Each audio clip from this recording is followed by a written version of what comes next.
Good evening, I'm Erdo Macias, and this is Indie Review. Not for Broadcast is a hilarious and stress-inducing propaganda simulator, along with so many other things. The stress while fumbling around to make sure you don't mess up is not all that bad. It kept me hooked and trying to do my best to get a good grade in the night. Thinking about what you air having an effect on your audience is an amazing part of the game that had me thinking about if the decisions I made were right. Playing the game is simple. At the beginning of the night, you load the ads you would like to play into the VHS console. Sometimes the ads will have special instructions on them. After this, you get the feed ready for the start of the night after the pre-programmed show. You get eased into the night with having to choose the picture that you want to be shown for the headlines. One picture is positive and the other is negative, all while using the slider on the side of your screen to avoid interference. This goes on for around 3 to 5 minutes. The last 10 seconds you prepare for playing the ad as soon as the segment is done. You get a little time to rest while the ad is happening, where you can look around your plain office. Using the company catalog, you can buy bobbleheads to fill your desk to remind you of the fine things in life. After the ad break, you have the time putting the host feed as soon as the ad is done. This segment is usually an interview of some kind. With the interviews, you need to change the camera angle to the speaker and move it around so that the video stays interesting. Interviews can go in any direction and there can be cursing, so there is the handy dandy censor button.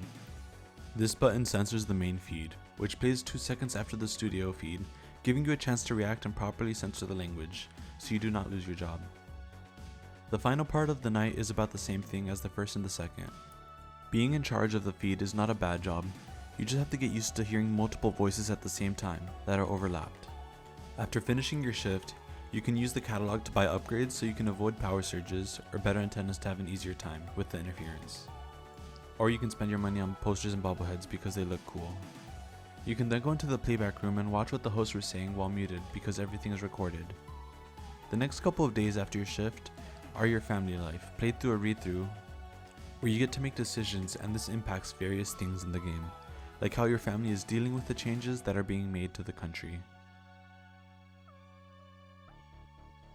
Not for Broadcast takes place in an alternate reality 1980s that is under a new radical government, changing the shape of the country. You play as a cleaner who was just going to clean the studio, but Dave, the guy who used to run the studio, left the job for you because he hates the news. As a result of this, you get caught with having to learn on the fly. Jumping between work and home in this ever-changing country, what will end up of you as you work the news? From the first second you enter the studio, you will become overwhelmed by all of the screens and buttons you have to control. But after the tutorial, you will notice that everything is pretty easy. There is just a lot of things that need to be done at the same time. Luckily, all of the wacky and funny situations the news goes into makes up for it.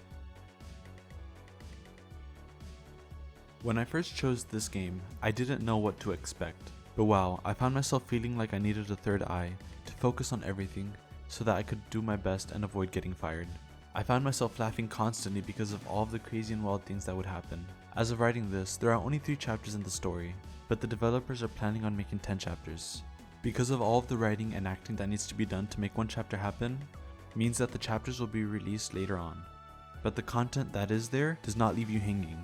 It is so fresh to have a game that plays like this. Playing Not for Broadcast, I really felt like I was in charge of the feed for the national nightly news.